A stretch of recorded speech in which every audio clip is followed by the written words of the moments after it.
اللہ رب العالمین کی عطا کردہ نعمتوں میں ہمارے پاس جو سب سے بڑی نعمت ہے وہ دین اسلام کی نعمت ہے۔ اللہ رب العالمین نے قرآن کریم کے اندر اسے نعمت قرار دیا ہے۔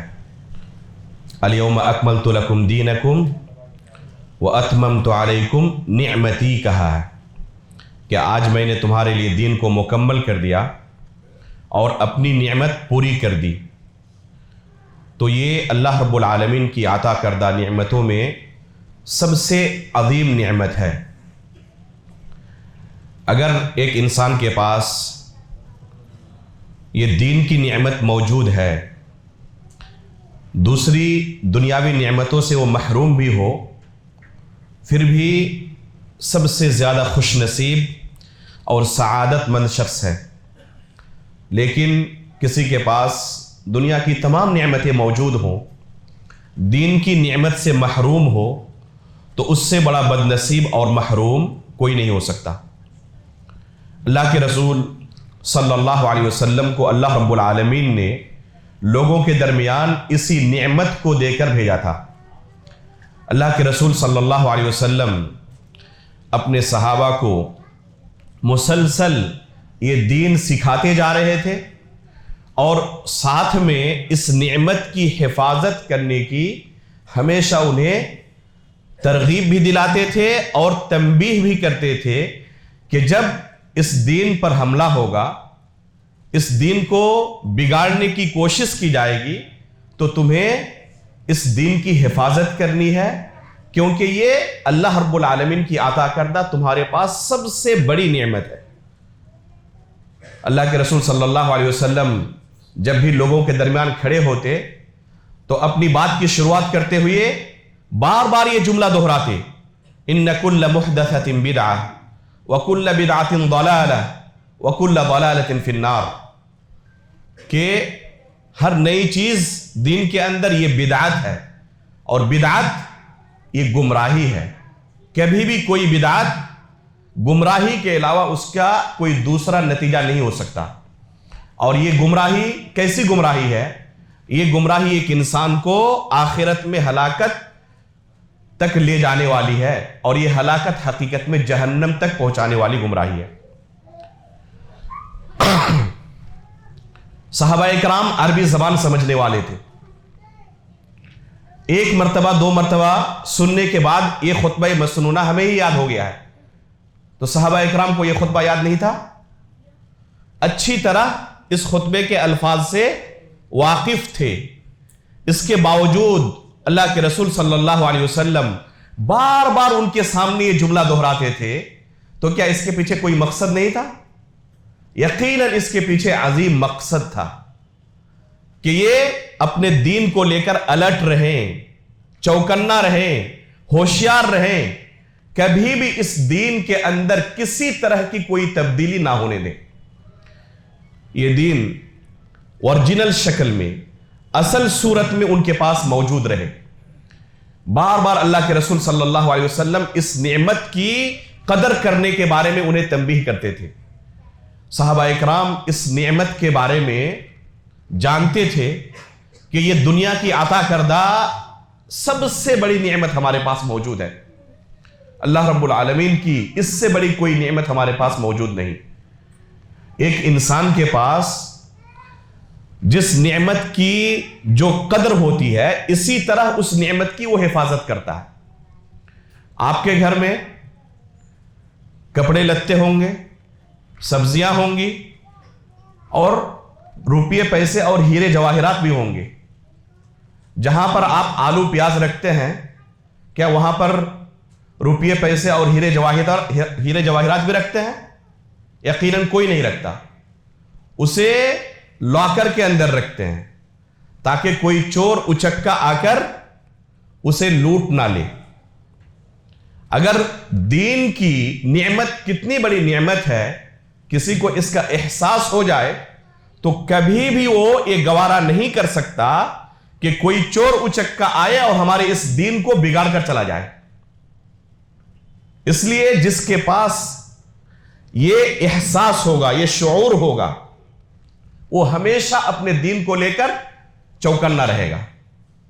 نعمت کی ایک دوسری صفت یہ ہوتی ہے کہ ایک نعمت انسان کو آسانی سے مل جائے تو اس نعمت کی اس کے پاس اتنی قدر نہیں ہوتی۔ وہی نعمت ایک انسان بڑی قربانیوں کے بعد حاصل کرے، بڑی تکلیفوں کے بعد حاصل کرے تو اس نعمت کی بڑی قدر ہوتی ہے۔ کوئی بھی نعمت ہو، اللہ رب العالمین نے ہمیں دیکھنے کی نعمت سے نوازا ہے، سننے کی نعمت سے نوازا ہے، چلنے پھرنے کی نعمت سے نوازا ہے، کھانے پینے کی نعمت سے نوازا ہے۔ ہمیں ان نعمتوں کے بارے میں احساس تک نہیں ہوتا کہ اللہ تعالیٰ کی کتنی نعمتوں کو ہم ہمیشہ حاصل کرتے رہتے ہیں۔ ذرا ان سے پوچھیں جو ان نعمتوں سے محروم ہیں۔ ایک چھوٹی سی مثال لیں، اپنے روم کے اندر صرف آپ نل چالو کرتے ہیں، فوراً پانی آپ کے سامنے حاضر ہو جاتا ہے۔ اس پانی کو حاصل کرنے کے لیے آپ کو کوئی محنت نہیں کرنی پڑی۔ روزانہ ہم اس پانی کو جتنا برباد کر دیتے ہیں، ہمارے ہی ملک کے اندر بے شمار علاقوں میں اس پانی کو حاصل کرنے کے لیے کئی کئی کلومیٹر لوگوں کو چلنا پڑتا ہے۔ اپنے سروں پر پانی ڈھو کر لاتے ہیں، جتنا ہم برباد کر دیتے ہیں وہ دن بھر میں خرچ بھی نہیں کرتے۔ کیوں؟ کیونکہ اس نعمت کو انہوں نے بڑی قربانیوں کے بعد، بڑی تکلیفوں کے بعد حاصل کیا ہے۔ صحابہ کرام نے دین کی نعمت بڑی قربانیوں کے بعد حاصل کی تھی، اس کے لیے جان و مال کی قربانی پیش کی تھی۔ ان کی نظروں کے سامنے ان کے بیوی بچوں کو قتل کیا جاتا، اس کے باوجود دین کی نعمت چھوڑنے کے لیے گوارا نہیں تھے۔ کیوں؟ جانتے تھے کہ یہ سب سے بڑی نعمت ہے، اگر یہ نعمت چھن گئی دنیا کی تمام نعمتوں کو لے کر ہم کچھ بھی فائدہ نہیں اٹھا سکتے۔ اس لیے اپنے دین کو لے کر یہ صحابہ کرام انتہائی محتاط تھے، الرٹ تھے، چوکنا تھے۔ اللہ کے رسول صلی اللہ علیہ وسلم انہیں یہ دین سکھا رہے تھے اور ساتھ میں تنبیہ بھی کر رہے تھے کہ مستقبل میں اس دین کو بگاڑنے کی کوشش کی جائے گی، اس امت کے اندر فتنے ظاہر ہوں گے اور بہت سارے ایسے فتنہ پرور آئیں گے جو اصل دین کو بگاڑنے کی کوشش کریں گے۔ بدعت حقیقت میں دین کو بگاڑنے کی ایک ناپاک کوشش ہے۔ جو لوگ ایسا کام کرتے ہیں انہیں بدعتی کہا جاتا ہے۔ اللہ کے رسول صلی اللہ علیہ وسلم نے اپنی زندگی کے اندر صحابہ کرام کو بیان کیا تھا، ترکتکم علی البیضاء لیلھا کنہارھا لا یزیغ عنھا بعدی الا ہالک، کہ ایک واضح روشن شاہراہ پر میں تمہیں چھوڑ کر جا رہا ہوں، اس کی راتیں بھی دن کے اجالے کی طرح روشن ہیں، جو بھی اس شاہراہ پر چلے گا وہ ہلاک نہیں ہوگا، لیکن ادھر ادھر جو بھی بھٹکے گا، اس راستے سے ادھر ادھر جو بھی جائے گا، اس کا انجام کیا ہے؟ لا یزیغ عنھا بعدی الا ہالک، وہ ہلاک و برباد ہو جائے گا۔ اور یہ ہلاکت و بربادی کس چیز کی ہلاکت و بربادی ہے؟ ایک دوسری حدیث کے اندر رسول اللہ صلی اللہ علیہ وسلم نے بیان کیا ہے کہ یہود و نصارہ کے اندر بہت سارے فرقے ظاہر ہوئے تھے، 71 اور 72 فرقوں میں یہ تقسیم ہو چکے تھے، اور میری اس امت کے اندر بھی فرقے ظاہر ہوں گے، ان کی تعداد ان سے زیادہ ہی ہوگی، کم نہیں ہوگی۔ 73 فرقے اس امت میں ظاہر ہوں گے، ان میں سے بس ایک جماعت ہوگی جو نجات پانے والی ہوگی، اور باقی تمام جماعتیں کیا ہوں گی؟ یہ ہلاک ہونے والی ہوں گی، یہ سب کے سب جہنمی ہوں گے۔ تو حقیقت میں یہ ہلاکت جہنم میں لے جانے والی ہے۔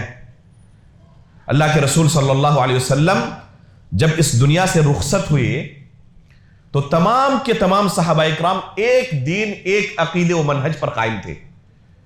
دین اصل اور اوریجنل شکل میں ان کے پاس موجود تھا، لیکن خود اللہ کے رسول نے انہیں تنبیہ کی تھی کہ قیامت تک اسی طرح تمام کے تمام مسلمان ایک دین پر، اصل دین پر قائم رہے، ایسا نہیں ہوگا۔